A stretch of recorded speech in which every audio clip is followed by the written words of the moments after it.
C'est Gunners, j'espère que vous allez bien. On se retrouve pour une preview Arsenal-Brentford en milieu de semaine, mercredi soir. Et pour discuter de cette équipe de Brentford que moi je ne connais pas très bien, j'ai la chance d'avoir avec moi un frérot qui connaît très bien cette équipe. Je vous montre en même temps et le compte Twitter sera dans la description. Je compte sur vous pour aller donner un maximum de force. Mon frérot, comment tu vas? Et je t'ai pas demandé ton prénom, si tu peux me le dire aussi au passage. Jonah, je m'appelle Jonah. Il y a Jonah Voilà. avec nous, j'espère que tu vas bien. Ouais, ça va super, merci beaucoup de l'invitation, ça fait très plaisir. Merci à toi. C'est comme d'habitude, moi, les gars, vous me connaissez, c'est toujours à l'arrache, short notice, je rentre, bam. En plus, je suis en retard. Mais on y est. On y est. Donc, toi, tu tiens ce compte-là de Brentford où tu donnes un peu les news sur le club. Ouais. Donc, mesdames et messieurs, si vous avez envie vraiment d'être tenu un peu au courant de ce qui se passe dans toutes les équipes de Premier League, à chaque fois, j'essaye d'aller vous trouver comme ça un expert, entre guillemets, qui peut venir vous donner les infos qu'il faut. Aujourd'hui, preview Arsenal-Brentford. Une petite intro et on est parti.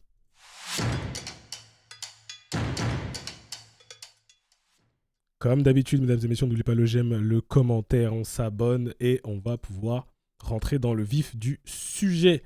Du coup, la Première Ligue, petit coup d'œil au niveau du classement.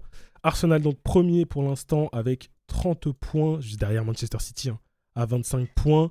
Le début de saison des Gunners d'Arsenal, je ne vais pas vous le faire, vous le connaissez mieux que moi, mesdames et messieurs, avec cette petite défaite à Liverpool quand même qui fait un peu chier, ce nul à City, le nul contre Sunderland et le nul contre Chelsea très récemment. C'était hier, à l'heure où nous on enregistre. Déjà, première question, mon frérot.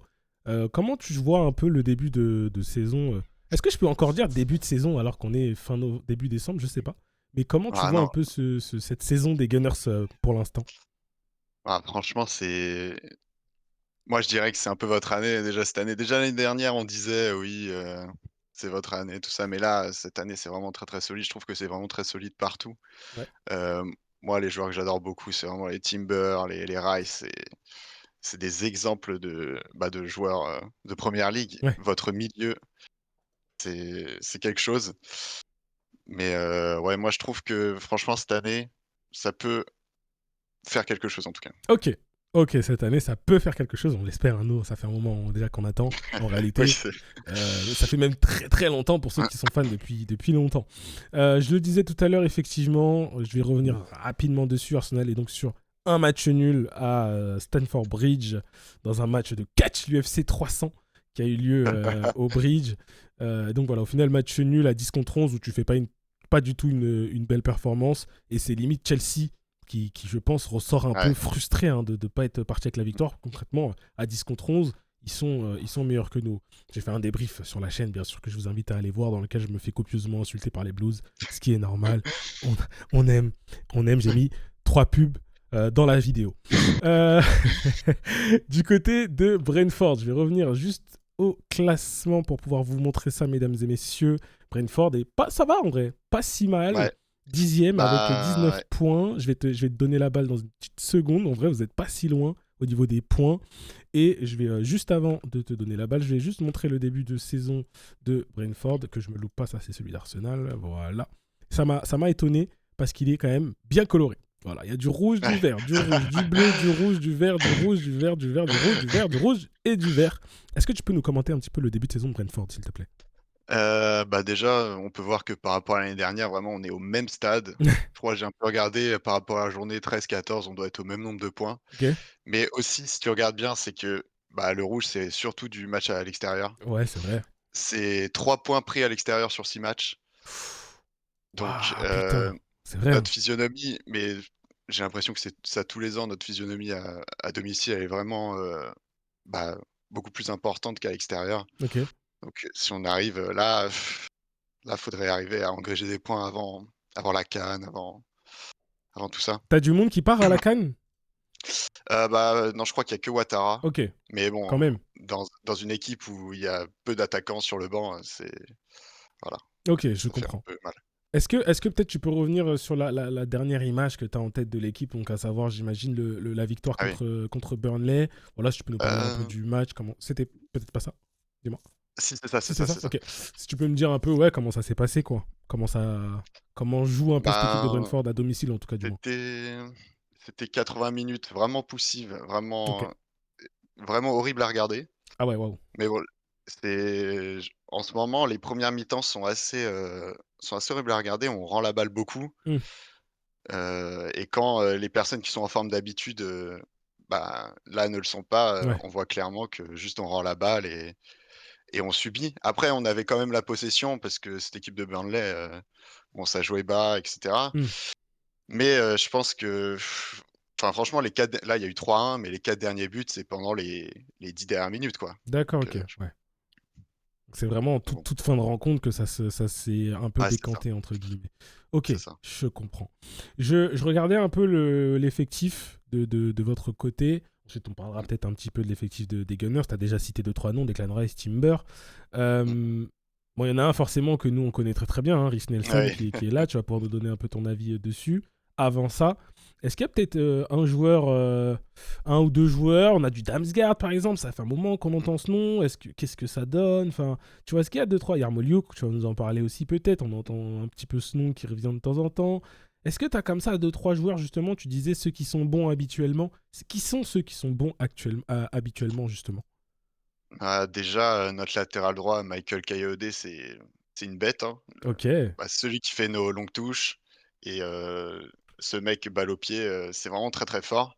un jeune, hein, 21 ans, je vois. Ouais, ouais, lui, je pense que ça va être une future pépite Ok. parce que il est vraiment, vraiment bon et j'espère qu'on va pas le perdre, bientôt parce que, voilà. Après bon, Italien. il y a du Jordan Henderson, ça je pensais vraiment pas, quand on l'a signé en tout cas cet été, je pensais vraiment pas qu'il allait revenir au niveau d'avant Bah parce justement, que il arrive tout doucement sur ses 35 piges. ouais, On se ouais. dit pas forcément qu'il va. Et au final, non, tu confirmes qu'il est plutôt Ah, bon. c'est il est tout le temps bon. Ok, Il joue 90 minutes, c'est du pur bonheur. magnifique. Des passes décisives, enfin moi je pensais vraiment qu'après l'Arabie Saoudite, ça Ouais. allait devenir, enfin il allait complètement baisser, Ouais, mais il allait pas arriver du en tout, chausson et tout, quoi. ouais, c'est ça. Mais non, c'est un très bon milieu de première ligue. Ok, magnifique. Peut-être un petit. Tu nous en mets un petit last? Bah, je vais sortir celui qui a 11 buts en première ligue, monsieur Igor Thiago, hein, Ok. notre brésilien, qui, bah, serial buteur. Malheureusement l'année dernière, il s'était blessé, Ouais. donc on n'avait pas pu trop, et puis surtout, il y avait du Mbeumo, il y avait du Wissa, donc Bah oui. il était surtout derrière. Mais là, cette année, c'est son explosion. Moi, je pense il va continuer de marquer, surtout, aider à ses côtés, enfin, des Ouattara, tout ça, Mm. j'aime vraiment beaucoup. Ok, ok, ça marche. Hyper intéressant. Justement, j'en profite. L'après Mbeumo, l'après Wissa, dans l'animation offensive, comment ça se passe? Tu le sens vraiment? Bah, j'imagine, oui, que tu sens la diff, mais c'est comment? Ouais. Ah, Mbeumo, pour moi, Mbeumo, c'est le plus difficile à remplacer Ok. parce que pour moi, il faisait tout. Ouais. Mais, au début de saison, beaucoup de personnes, disaient qu'on allait se faire, reléguer directement. Mbeumo, Wissa, comment ça va marcher et cetera. Mm. Mais là, avec du Henderson, justement, du Damsgaard, qui Ouais. peuvent, prodiguer des bonnes balles à du Ouattara, à du Thiago, c'est comme ça que ça marche. Mm. Bah, au final, ça marche comme l'année dernière. Moins bien forcément parce que Mbeumo, bon, c'est très, très dur à remplacer comme je l'ai dit, Bien sûr. mais pour moi, ça marche quand même. Ok, ok, ça marche. Dernier petit joueur peut-être de votre côté pas vraiment, il a un pied de chaque côté. Rhys Nelson, comment ça se passe avec notre bon vieux Rhys chez vous? Alors, Reiss Nelson, bah, déjà la dernière fois que je l'ai vu jouer, donc c'était Burnley, mais il a pas joué longtemps. Mais sinon sa vraie grosse performance, c'était en Carabao, Ok, contre une League One, je crois. Oui, contre une League One, ok, où il a mis, une super passe décisive ouais, et un super et but. un but, ouais. Et là, j'aime vraiment beaucoup ce joueur. J'aimerais vraiment que l'entraîneur Keith Andrews, il le fasse jouer plus, mais, Hmm, parce que j'en ai un peu marre de Kevin Schade sur la gauche qui continue à faire des mauvaises performances, je trouve, ces derniers matchs. ok, Bon, malheureusement, on pourra pas le mettre contre Arsenal, mais, bah non. voilà, voilà, j'aimerais bien, au fur et à mesure qu'il commence à l'installer plus dans le 11, parce que Ouais, Kevin Schade, je trouve qu'il devrait, en tout cas, passer un petit peu de temps sur le banc, en ce moment, en tout cas. ok, ok, ok, très bien, magnifique. Tu nous parlais un peu comment dire, tout à l'heure un peu des joueurs d'Arsenal. Tu as cité Timber, Declan Rice. Ouais. Est-ce qu'il y a peut-être sur un des deux sur lequel tu veux t'arrêter peut-être un peu plus longuement, ou un autre joueur qui t'a bluffé ou au contraire qui t'a déçu? Parce que comme tu m'as dit, tu suivais un petit peu les Gunners depuis un moment. Vas-y, je t'en prie. Mmh. Bah, en attaque, moi, un que j'aime bien, souvent les gens ils le critiquent un peu, c'est, Martinelli. Ok. Martinelli Martinelli, je sais et surtout il me marque parce qu'à chaque fois il marque contre nous. Oh, à chaque fois il arrête pas. Ouais. Mais, enfin je trouve que c'est un joueur, je sais pas pourquoi il est autant critiqué, Parce mais qu'il est très, je trouve très, qu'il est très, très, percutant. très apprécié. Et il nous a fait une saison de zinzin il y a 2 ans. Et ensuite, une Ouais, saison catastrophique. Donc, les gens sont. En fait, c'est de l'amour, en fait. C'est pour ça. ouais, OK. Ouais, mais je trouve que c'est vraiment un joueur percutant, qui va vite. Enfin, voilà, j'aime beaucoup le joueur. Ok, Martinelli. Moi, ça me fait plaisir de citer Martinellinho, comme je l'appelle, depuis là, qui fait ses entrées un peu Ouais. fulgurantes. Donc, très bien. Très, très bien. Du côté des Gunners, j'en profite parce que j'enchaîne avec le 11. Hein. On ne sait toujours pas au niveau de William Saliba ce qu'il a. Il a eu donc, la veille du match contre Chelsea, il a eu un petit coup. Ça nous a forcé à aligner une défense centrale inédite en la personne ou les personnes entre guillemets Hincapié et Mosquera, où c'était compliqué, pas hyper rassurant derrière. Donc en fonction de ça, mon 11 va un peu changer. Là, je vais partir sur pratiquement le même 11 que celui qu'il y avait contre Chelsea, que je vais vous montrer à l'écran, mesdames et messieurs. Et j'oublie pas ceux qui écoutent sur Spotify, Apple Podcast, donc je vais bien sûr le commenter. Donc Raya dans les buts. Je décide de mettre MLS à gauche, parce que je me dis, je respecte Brentford bien sûr, hein, mais Calafiori enchaîné comme ça me paraît un peu compliqué. On le connaît, il est fragile, donc je pense un MLS. Suivant si Saliba peut jouer ou non, bah, j'imagine toujours la même charnière. Hein. Franchement, je vais pas mentir, les gars, je sais pas ce qu'on peut faire vraiment. Faudrait faire du remaniement, sinon mettre du Ben White DC ou mettre Calafiori des défenseurs gauche et MLS. Mais j'ai pas envie de faire ça. À la limite, je préfère redonner du temps à ces deux-là, qu'ils apprennent à jouer ensemble, dans l'hypothèse où Gabriel et Saliba sont blessés plus longtemps ou sont amenés à être reblessés par la suite de la saison. Enfin, dans la suite de la saison. Latéral droit, je vais laisser Timber, parce que extraordinaire, Timber. Milieu de terrain, Zubimendi, Rice, Eze. J'ai hésité. Avant de lancer la vidéo, j'ai hésité à mettre Odegaard. Après, je me suis dit, est-ce que vraiment il va le lancer en titulaire? Je sais pas. Je l'imagine plutôt nous le faire rentrer, mais peut-être un peu plus longtemps que ce qu'on a vu pour l'instant. Mais sur le peu de minutes qu'on a vu contre Chelsea, c'est le capitaine et on a besoin de lui. Quoi. Dès qu'il est rentré, tout de suite, il a pris le ballon, il a pris le jeu à son compte, il a essayé d'organiser. Il y a eu un but dans les minutes qui ont suivi.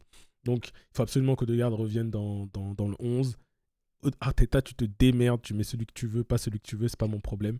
Mais voilà, ça sera sur Eze. Peut-être que Eze va cirer un peu le banc, parce qu'il a été fantomatique, j'ai trouvé, contre Chelsea. Je sais pas. En tout cas, pour l'instant, j'ai laissé ça. Zubimendi Rice, parce que classique, ça bouge pas.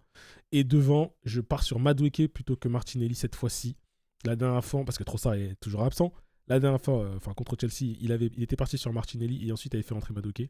Aujourd'hui, je fais l'inverse. Donc je dirais l'inverse ici. Merino devant plutôt que Gyökeres. Oui, Gyökeres est entré, mais très tardivement parce que je pense qu'il n'a pas le rythme, il n'a pas les minutes. Donc je ne pense pas qu'on va le voir titulaire. J'imagine plutôt un Merino et un Gyökeres qui va entrer beaucoup plus tôt, soit à la mi-temps ou à l'heure de jeu peut-être. Et Saka à droite, sans trop de soucis. Voilà pour le 11, donc en 4-2-3-1 classique. Je vais te redonner la balle, mon frérot. Tu vas pouvoir nous commenter le 11 de Brentford selon toi. 11 probable, bien sûr. Oui. Et bah, ouais, ici pareil, c'est du classique 4-2-3-1. Je vois pas Keith Andrews, encore changer ses plans. Ouais, La défense, pareil, c'est normal, à part latéral gauche, je sais qu'il change beaucoup suivant les matchs, mais ouais, là, ça sera Ake, je pense. ouais, Au milieu, Henderson, Yarmolyuk. Dernier match, il a fait jouer, Jensen à la place de Yarmolyuk, ouais. mais je sais pas, je l'ai pas trouvé non plus, énorme, donc je pense qu'il va remettre Yarmolyuk et après l'attaque, bah, c'est du basique. Mais Ok. le problème, c'est que je vois pas qui faire rentrer, Hmm. en attaque. Voilà, je Ok. sais pas trop. Ok, donc je le redis en entier. Keller dans les buts, avec Kayode à droite, Vandenberg, Collins en défense centrale, Ike à gauche, Yarmolyuk, Anderson en double pivot, entre guillemets, Damsgaard un cran devant, Ouattara en ailier droit, Shade ailier gauche, et Thiago devant. C'est encore une fois Ouais. une compo probable qu'on vient de se... On a bricolé là ça juste avant. Vous savez très bien comment ça se passe. Petit tour du côté du graphique camembert, mesdames et messieurs, avant de se finir tranquillement sur un pronostic. Donc, 9 victoires d'Arsenal, 6 victoires de Brentford, 5 matchs nuls. Donc, c'est 20 matchs en tout, très peu de matchs en vrai contre vous. 25 buts du côté des Gunners, 22 de votre côté, avec un Jerry McAloon, meilleur buteur, je ne sais pas qui c'est, du côté de Brentford.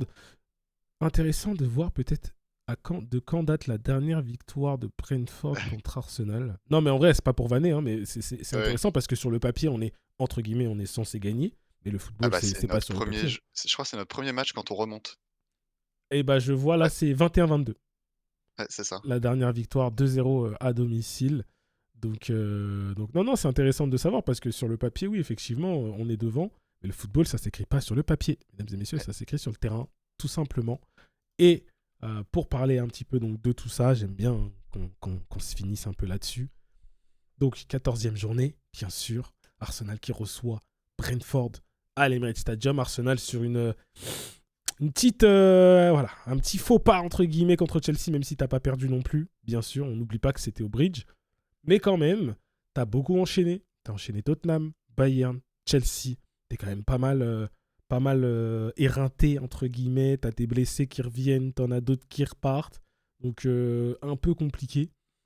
Qu'est-ce que tu vois, mon frérot, comme physionomie de match? Peut-être sur quels éléments, selon toi, ça peut basculer de votre côté, d'une autre? Qu'est-ce que tu vois au niveau du score? Qu'est-ce que tu vois au niveau des buteurs, si jamais t'en as? Il y en a qui n'aiment pas donner de nom. Voilà, je t'en prie, je te laisse commencer. Et bah, déjà, comme je l'ai dit au début, notre physionomie à l'extérieur, elle est vraiment très, très mauvaise. Alors là, contre Arsenal, en plus, bah, faut être réaliste, je vois pas du tout une victoire déjà. Après, moi, j'aimerais bien être une équipe, difficile à jouer, Mm. dans le sens où, bah, forcément, on va subir, mais les ballons derrière, souvent, on connaît, voilà, un Damsgaard qui lance un Thiago, un Damsgaard qui lance un Schade. Donc moi, j'aimerais croire au match nul, puisqu'il Ok. nous faut des points. Donc, avec un but d'Igor Thiago. Ok. Donc un match nul, des bises, entre guillemets. Ok. C'est ça. Pourquoi pas? Pourquoi pas? Moi, j'ai envie d'être... comment dire? J'ai envie d'être prudent. J'ai envie d'être prudent parce que on est quand même les Gunners, hein, les fans et les... Enfin, peut-être pas les joueurs, mais les fans surtout. On est en train de tomber un peu dans une... Tu vois, on va gagner, tu vois. On va gagner, on va gagner. Là, tu as ce match-là contre Chelsea qui, quand même, t'as été mauvais au final. Hein. À 11 contre 10, Arsenal, t'es censé gagner. T'es censé aller chercher, t'es censé les écraser et tu l'as pas fait, tu vois. Donc, j'ai envie d'être prudent et de vraiment vous respecter. Donc, je vois une victoire parce que sur le papier, entre guillemets, t'es censé gagner. Maintenant, on est à l'abri de rien. Et moi, ce que j'ai envie de voir, c'est une réaction par rapport au match qu'on a eu contre Chelsea. Une réaction, ça veut dire, si possible, vous mettre une valise cabine, bien sûr, au niveau du score, hein, je vais pas mentir. Mais j'ai vraiment besoin de voir des joueurs qui sont en mode, bon allez, c'est vrai qu'on est fatigué, on a enchaîné et tout, c'est pas si mal, hein, ce qui s'est passé contre Chelsea et sur la dernière semaine, mais on tape du poing sur la table. Certes, on a eu du mal, on a fait nul contre City, on a fait défaite, entre guillemets, contre les gros, on a eu, entre grands guillemets, encore une fois, on a eu un peu de mal. Ceux qui sont un ton en dessous, on les détruit, on les démolit, tu vois. Je veux un 3Z ou Ouais. un truc violent. donc voilà. Je pense quand même que ça va être un match pas simple, parce que Brentford, c'est une belle équipe. Il y a eu beaucoup de remaniements de votre côté, c'est vrai, mais ça reste une équipe intéressante. C'est la première ligue, t'es capable de te faire surprendre. Tu vois, Exact. j'aimerais un 3Z, mais ça me choquerait pas que vous marquiez en première mi-temps ou un truc du genre. Ouais, Tu vois, un truc, soit une erreur défensive ou un truc dans le dos et paf, et but. Et là, on se retrouve dans une position où est-ce que tu vas être champion ou pas? C'est le moment de réagir. Ouais. Tu vois, j'imagine bien, Je vois bien. une physionomie de match comme ça, tu vois, un scénario un peu comme ça. Donc voilà, vous allez nous dire évidemment dans les commentaires ce que vous imaginez, ce que vous voyez, est-ce que vous êtes hypé ou pas par cette rencontre. Moi, je suis hypé en vrai. Toujours hypé par les matchs de Première Ligue. Encore plus quand c'est des belles équipes comme ça, comme Brentford. Mesdames et messieurs, je vous remontre le compte Twitter de mon frère Ojona. Vous n'hésitez pas vous allez mettre un petit abonnement, hein, ça sera dans la description. Merci à toi d'avoir accepté, mon gars. Bah, merci beaucoup, merci beaucoup. C'était très très cool. Je vais te dire bon match, mon frérot. Merci, toi aussi. Et je vais vous dire, mesdames et messieurs, on vous dit à la prochaine pour de nouvelles aventures. Au revoir. Peace.